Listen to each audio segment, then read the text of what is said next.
সুপ্রিয় শিক্ষার্থীবৃন্দ, আজ আমি তোমাদেরকে এইচএসসি ক্লাসের আইসিটি বইয়ের ৪র্থ অধ্যায় থেকে একটি উদ্দীপক দেখাবো। এই উদ্দীপকটা হলো লিস্ট পেজ উদ্দীপক।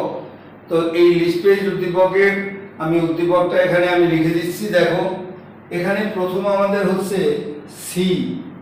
উদ্দীপকটি দেখো, সি লিখে এখানে লিখলাম আমি মিল্ক, মিল্ক। ডি লিখে মিল্কের পরে হলো আমাদের টি, টি। এই টি এর পরে এখন একটু দূরে আমরা রাখবো এরকম এরকম কালো গোল্লা দিয়ে, এটা রাখবো ব্ল্যাক। আবার এইখানে লিখলাম আমরা গ্রিন, গ্রিন। আর এইখানে লিখলাম আমরা ই নাম্বারে, এই সিরিয়ালে ই নাম্বারে লিখলাম এখানে মিল্ক। এ হলো আমাদের একটা উদ্দীপক। এখানে প্রশ্ন হলো উদ্দীপকের উপরে ভিত্তি করে পেজের কোড। একই প্রশ্ন, উদ্দীপকের উপর ভিত্তি করে এটা গতে আমি লিখছি, এটা ঘতেও দিতে পারি। উদ্দীপকের উপর ভিত্তি করে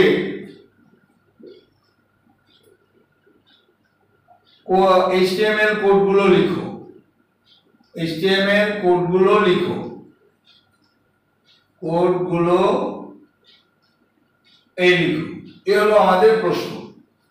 তো আমরা উদ্দীপকের উপর ভিত্তি করে HTML কোডগুলো লিখতে বলেছি। তো এই HTML কোডগুলো লেখার জন্য আমি প্রথমে নোটপ্যাড আমি ওপেন করলাম। লিখবো আমরা নোটপ্যাড ওপেন করে নিম্নের কার্য সম্পন্ন করি। এটা লেখার পরে এবারে আমরা লিখবো প্রথমে, এইটাই মনে করো আমার নোটপ্যাড। এখানে আমি লিখলাম doc type HTML, doc type HTML। এবারে এর পরবর্তী ট্যাগের নাম হলো HTML। এখন আমরা একটা কাজ শিখব, সেটি হলো যে আমি এই যে হেড এবং টাইটেল ইউজ করেছি, এই হেড টাইটেল ইউজ না করেও আমি পারি। সে কারণে এখন আমরা হেড এবং টাইটেল আমি বাদ দিয়ে দিচ্ছি। আমরা শুধু HTML এর পরে আমরা বডি ওপেন করব। তোমরা পরীক্ষার সময় হেড টাইটেল লিখে নিও। অনেক সময় পরীক্ষায় আসে যে টাইটেলে তোমার কলেজের নাম লেখো, তখন তো আর বাদ দেওয়া যাবে না, টাইটেলে তখন তোমাকে লিখতে হবে। তো আমরা HTML এর পরে আমরা বডি ওপেন করে দিলাম, ওই অংশ আমরা লিখলাম না, এই বডি ওপেন করলাম। এই বডি ওপেন করার পরে এবারে আমাদের উদ্দীপকের দিকে আমরা তাকাবো। এই উদ্দীপকের মধ্যে আছে সি দেয়া। এবারে দেখো, এই যে সি, যদি আমাদের এই সি ডি, এই যে সিরিয়াল ABCD, এটাকে অর্ডার লিস্ট বলে, এটাকে বলে অর্ডার লিস্ট। এখানে অর্ডার লিস্ট দেয়া আছে, একটা দেওয়া আছে আনঅর্ডার লিস্ট, এটাও অর্ডার লিস্ট। তাহলে আমরা অর্ডার লিস্ট যদি থাকে, আমি এখানে এখন লিখবো বডির পরে। দেখো, এইখানে যদি এ দেওয়া থাকতো, সি না থেকে যদি এই জায়গাটায় এ দেওয়া থাকতো, তাহলে আমি লিখতাম ওয়েল টাইপ এ, ওয়েল টাইপ এ। কিন্তু আমার যেহেতু এ ছাড়া অন্য প্রথম অক্ষরটি বাদে যদি দ্বিতীয় অক্ষর থেকে বা অন্য কোনো অক্ষর থেকে শুরু হয়, তাহলে আমাকে এখানে লিখতে হবে, দেখো ওয়েল টাইপ, ওয়েল টাইপ। সুন্দর করে দেখো, ওয়েল টাইপ সমান সমান এখানে এ লিখতে হবে। এখন প্রশ্ন হলো, কেন আমি এ লিখবো? যে এই সি যে শুরু হলো, সি এর শুরুতে কে? এ। সে কারণে এ কে না দেখাই আমি সিতে আর যেতে পারবো না। সে কারণে ওয়েল টাইপ এ লিখছি। এবারে লিখবো স্টার্ট, স্টার্ট। এই স্টার্ট লিখে এইখানে লিখবো, দেখো স্টার্ট হলো এমন একটা অ্যাট্রিবিউট যার ভ্যালু কখনোই সংখ্যা ছাড়া হতে পারে না, তার ভ্যালু সবসময় সংখ্যা হতে হবে। তাহলে আমাদের দেখো, এতে হলো 1, বিতে হলো 2, সিতে হলো 3। তাহলে স্টার্ট অ্যাট্রিবিউটের এইখানে লিখতে হবে আমাকে 3। এই 3 না লিখলে হবে না। তাহলে ওয়েল স্টার্ট 3 লিখলে হবে না, ওয়েল টাইপ এ লিখতে হবে, তারপরে স্টার্ট 3। এ আমি অর্ডার করে ফেললাম। এই অর্ডার করার পরে এবারে আমি সি কে পেতে চাই। এই সি কে যদি পেতে চাই তাহলে আমি লিখবো লিস্ট। লিস্ট লিখে এখানে আমি লিখে দেবো মিল্ক। এই মিল্ক লিখে এবারে লিস্ট আমরা ক্লোজ করে দেব।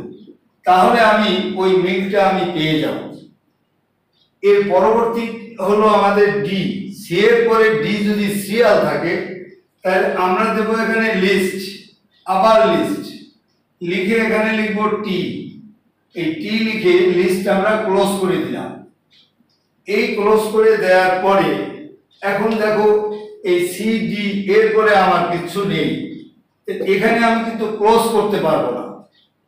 এই ওয়েবটাকে এখন আমি ক্লোজ করতে পারবো না। বলে কেন? যে এই ডি এর পরে আবার ডান দিকে দেখো এরকম কালো গোল্লা দেয়া আছে। এই কালো গোল্লাটা হলো আনঅর্ডার লিস্ট। তাহলে আমরা এখানে এখন এই ওয়েল ক্লোজ করলে আর হবে না। ওয়েল যদি তুমি ক্লোজ করো তাহলে এইটা চলে আসবে এই সিরিয়াল, তোমাকে বলছে ডান দিকে নিয়ে নাও। তাহলে আমরা এখন দেব এখানে ইউএল টাইপ। ইউএল টাইপ এটা সমান সমান লিখবো ডিস্ক, এটাকে ডিস্ক বলে। ইউএল টাইপ ডিস্ক, এইটাকে আমরা ডিস্ক আসছে। এবারে আনঅর্ডার লিস্ট টাইপ হচ্ছে আমাদের ডিস্ক। এবারে আমি ওই প্রথম ডিস্কটা চাই, এটার জন্য আমরা লিস্ট করে এবারে লিখবো ব্ল্যাক। এই লিস্ট ক্লোজ করে দিলাম। সেকেন্ড এটা চাই, এটা পাওয়ার জন্য আবার লিস্ট, এবারে দেব গ্রিন। এই গ্রিন দিয়ে লিস্ট ক্লোজ করে দিলাম। এখন তুমি দেখো এই দুটো লিস্ট দেওয়ার পরে আনঅর্ডার লিস্টের আন্ডারে দুটো লিস্ট হলো। এখন যদি তুমি এই ই কে পাওয়ার জন্য তুমি যদি আবার লিস্ট দাও তাহলে সে চলে যাবে এই কালো গোল্লার মধ্যে। যদি সি ডি এর পরে হলো ই, তোমার এখানে দেখো ওয়েল টাইপ এ স্টার্ট 3 মানে সি পেয়েছি, এইটা পেয়েছি ডি, এখানে কিন্তু এই টি তে পেয়েছি ডি, এখানে কিন্তু ওয়েলটাকে আমি ক্লোজ করি নাই। এই যদি ক্লোজ করতাম তাহলে আর এটাকে এখানে পেতাম না। তাহলে আমাদের এখন আমরা করবো কি, তাহলে এই ইটাকে পাওয়ার জন্য এই ইটাকে এই যে সি ডি এই সিরিয়ালে ঢুকাবো। এখন তাইলে কি হবে, এই ইউএলটাকে আমাদের ক্লোজ করে দিতে হবে। এই সিরিয়ালে যদি কাউকে আমি ঢুকাতে চাই এখানে, তাহলে এই ইউএলটাকে এখন ক্লোজ করব। এই ইউএলটা, তাহলে এই ইউএল ক্লোজ করে দিলাম। এই ক্লোজ হয়ে গেছে। অর্থাৎ এই যে কালো গোল্লা মানে ডিস্ক, এই ডিস্ক দেয়া আমাকে বন্ধ করে দিয়েছে। এখন আমি যদি এটাকে পেতে চাই শুধু আমি লিস্ট লিখলেই হবে। এই লিস্ট লিখলেই আমাদের এখান থেকে ই আমি পেয়ে যাব। যে সি ডি, এখন ই পাওয়ার জন্য এই লিস্ট লিখে এখানে লিখলাম মিল্ক। এই মিল্ক লিখে এবারে লিস্ট ক্লোজ করে দিলাম। এই লিস্ট ক্লোজ করে দিয়ে এখন দেখো এই সি ডি এর আন্ডারে এখানে ই চলে আসছে, এখন আর কিচ্ছু নেই। তাহলে আমি এই ওয়েলটাকে এখন আমি ক্লোজ করে দেব। এই আমি ওয়েল ক্লোজ করে দিলাম। এই ওয়েল ক্লোজ করে দেওয়ার পরে আমার এখন রয়ে গেছে এখানে দেখো এইচটিএমএল, এবারে বডি 1 2 ক্লোজের সময় লাগবে 2 1। তাহলে আমরা এখানে বডি ক্লোজ করলাম। এবারে আমরা এইচটিএমএল ক্লোজ করে দেব। এই এইচটিএমএল ক্লোজ করে দিলাম। এই আমাদের পেজটি মূলত তৈরি হয়ে গেছে। এই পর্যন্ত আমাদের লিখতে হবে। এভাবে লিখে বুঝে সুন্দর করে মনে থাকে যেন যে এই লিস্টের মধ্যে এটাকে আমি ঢুকিয়ে দিয়েছি, এখানে কিন্তু ওয়েলটাকে ক্লোজ করছি এসে শেষে। সকলকে অনেক ধন্যবাদ। আমার ভিডিও ভালো লাগলে এটাকে লাইক এবং সাবস্ক্রাইব করবেন।